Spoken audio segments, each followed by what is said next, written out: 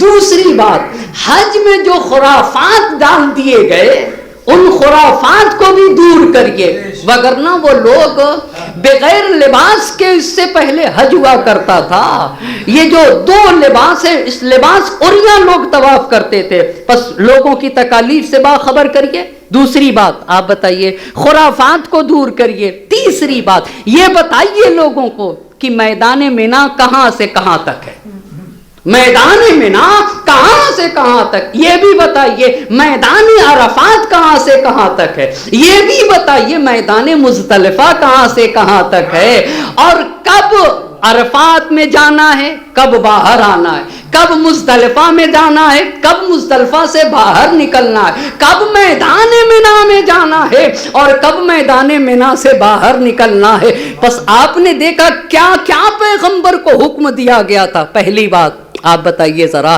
لوگوں کو ان کی تخالیف سے باخبر کریے۔ دوسری بات خرافات سے دور کریے حج کو۔ تیسری بات عرفات کے، مزدلفہ کے، منا کے حدود کو بیان کریے۔ چوتھی بات اسی حج میں یہ حکم دیا گیا تھا ولایت کا بھی اعلان کریے۔ پانچویں بات خوب پیغمبر نے عظیم الشان تقریر کی ہے میدان عرفہ میں، کا لوگوں کے وظائف بھی بتائیے کہ اے لوگوں تمہاری ذمہ داریاں کیا کیا ہیں۔ اچھا تو سارے لوگ 8 ذی الحجہ کو نکلے، پیغمبر پاک بھی نکلے، پیغمبر پاک منا کے راستے سے ہوتے ہوئے میدان عرفہ میں 9 ذی الحجہ کو پہنچے۔ اچھا میدان عرفہ میں 9 ذی الحجہ کو پہنچے تو کب سے کب تک رہا جاتا ہے میدان عرفہ میں؟ ظہر کے وقت سے غروب آفتاب تک۔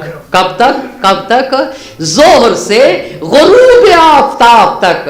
آپ ایک بات یاد رکھیے گا مجھے بہت، غروب الگ ہے مغرب الگ ہے، دونوں ایک چیز نہیں ہوتی۔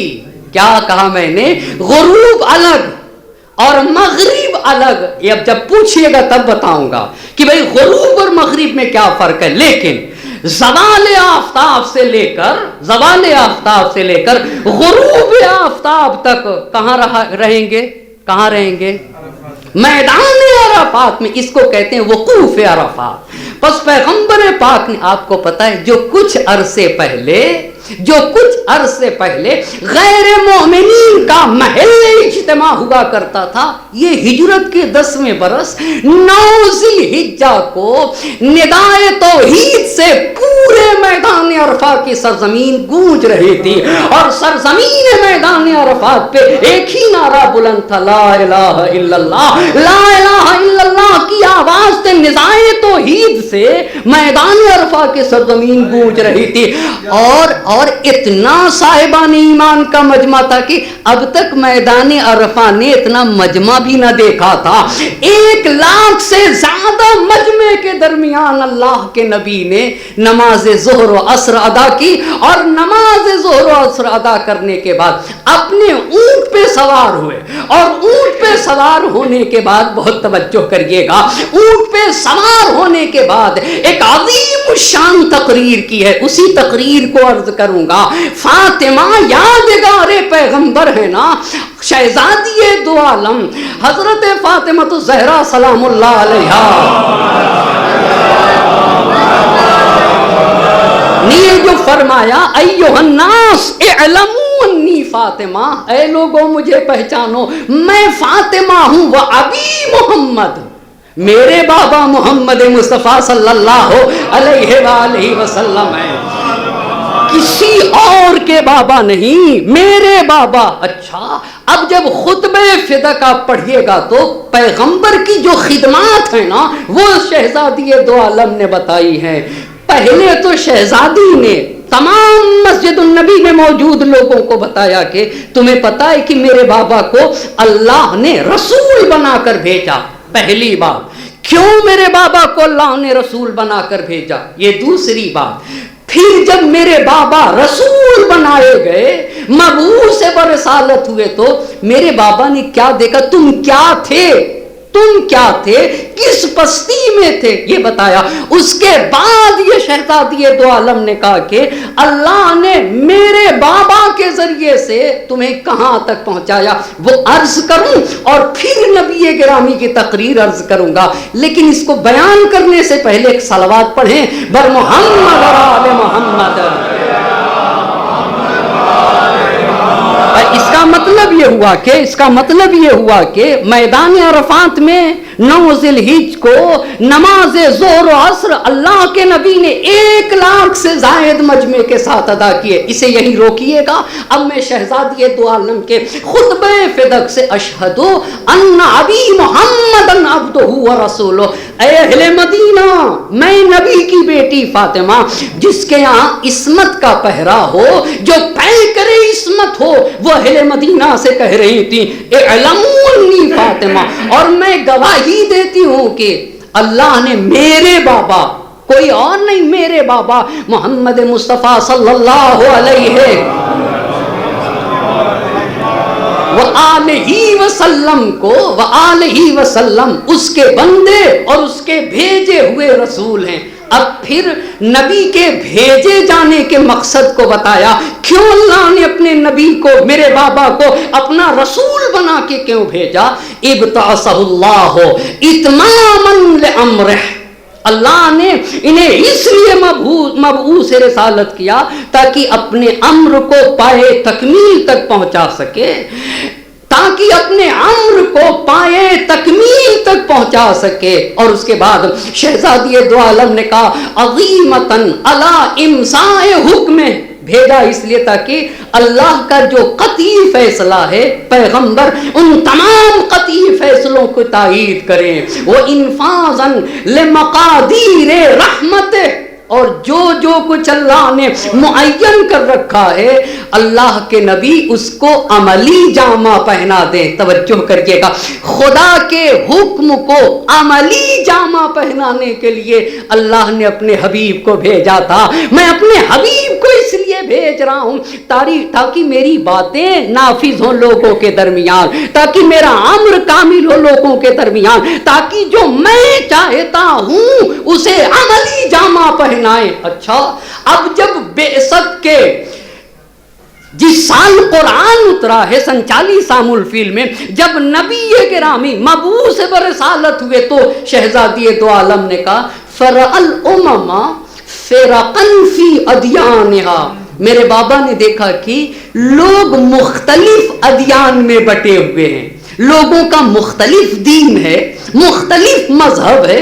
فرأى الامم، کوئی کسی کی عبادت کرتا ہے، کوئی کسی کی پرستش کرتا ہے، کسی کا کوئی اور دین ہے، کسی کا کوئی اور مذہب ہے۔ فرأى الامم فرقا فی ادیانہا اکفا علی نیرانہا۔ کچھ لوگوں کی توجہ کریے گا، شہزادی دو عالم نے کہا آپ کو ایک بات بتانا چاہتا ہوں، یہ بتائیے یہ جو ہم آج فرق سمجھتے کہ بھائی اس کو خدا نہیں بنایا جا سکتا، خدا کوئی، یہ کس کا صدقہ ہے؟ یہ کس کا صدقہ ہے؟ کس کا صدقہ ہے جو آج ہم خالق حقیقی میں فرق پیدا کر رہے ہیں؟ یہ کسی اور کا صدقہ نہیں، نبی گرامی حضرت محمد مصطفیٰ صلی اللہ علیہ، کس کا صدقہ ہے؟ کس نے بتایا کہ دیکھو ضعیف و ناتواں خدا نہیں ہو سکتا ہے، محتاج خدا نہیں ہو سکتا ہے، جو مجبور ہو وہ خدا نہیں ہو سکتا ہے، جو مخلوق ہو وہ خدا نہیں ہو سکتا ہے۔ ہاں، خالق خدا ہوگا، رب خدا ہوگا، جو قادر مطلق ہوگا، اس کی بارگاہ میں سر نیاز خم ہوگا۔ یہ کس نے بتایا ہے؟ یہ کس نے بتایا؟ کہا یہ میرے بابا نے بتایا، وگرنہ تم تو آگ جلا کے آگ کے چاروں طرف گھومتے تھے۔ اللہ اللہ، تم اتنے پست تھے، مگر خالق و مالک کی عبادت کا سلیقہ کس نے بتایا کہ وہ خالق ہے، اس کی بارگاہ میں سر نیاز خم ہونا چاہیے، جس نے تم کو عدم سے وجود عطا کیا ہے، جو تمہارا خالق ہے، جو تمہارا رب ہے، جو تمہارا مالک ہے، جو تمہارا پالنے والا ہے۔ اور قادر مطلق خدا ہے. بڑی پیاری بات میرے ایک دوست کہا کرتے, وہ کہتے ہیں کہ دیکھو ہم کسی عاجز اور ناتواں خدا کو نہیں مانتے. اللہ اللہ, کتنی عظیم بات ہے بھائی صاحب. آپ جب مشکلوں میں ہم اور آپ گھرے نا تو یہی کافی ہمارے. ہمارا خدا مجبور نہیں ہے, ہمارا خدا عاجز نہیں ہے, ہمارا خدا ناتواں نہیں ہے. ہم تو قادر مطلق خدا کی عبادت کرتے ہیں نا. یہی شہزادی دو عالم نے کہا فَأَنَارَ اللَّهُ بِأَبِي مُحَمَّدٍ. اچھا کہا تم کہاں تھے؟ تم, میرے بابا نے دیکھا کہ لوگ مختلف ادیان میں بٹے ہوئے تھے, پہلی بات. دوسری بات, اُکَّفًا عَلَىٰ نِيرَانِهَا, آگ جلا کے آپ کے چاروں طرف گھومتے تھے. یہ تمہاری صورت ہے. گندلا پانی پیتے تھے, گدلا پانی پیتے تھے.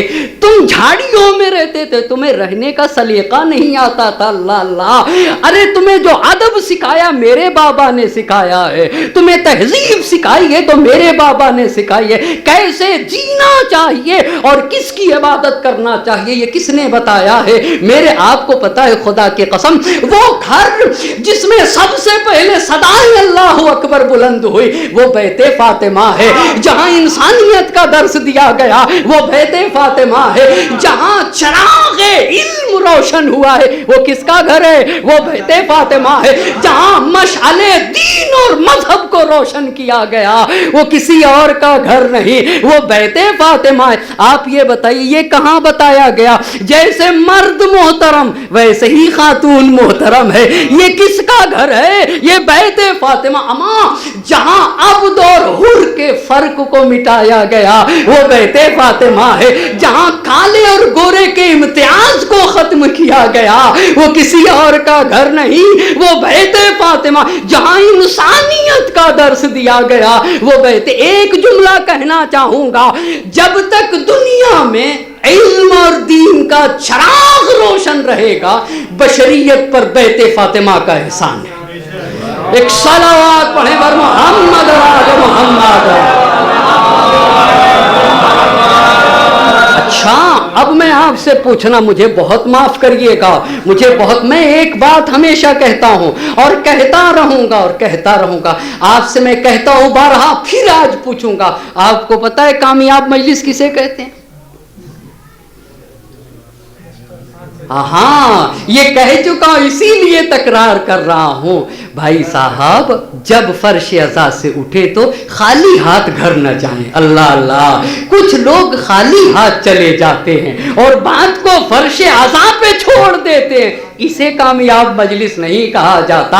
اگر فرش عزا کی بات دسترخوان تک پہنچ جائے نا, اگر گھر تک پہنچ جائے تو سمجھ لینا چاہیے مجلس کامیاب ہو گئی. ہاں ان باتوں کو اپنی فیملی کے ساتھ شیئر کرنے کی ضرورت ہے نا, گفتگو کرنے کی ضرورت ہے. اسی لیے آج تو مجلسوں کو اتنا ہلکا کر دیا گیا, اتنا ہلکا, بہت مجھے معاف کریے گا, کہ اسی نقطے پہ واہ واہ ہوتی ہے جو خطیب کے بولنے سے پہلے ہمارے ذہنوں میں آتا ہے.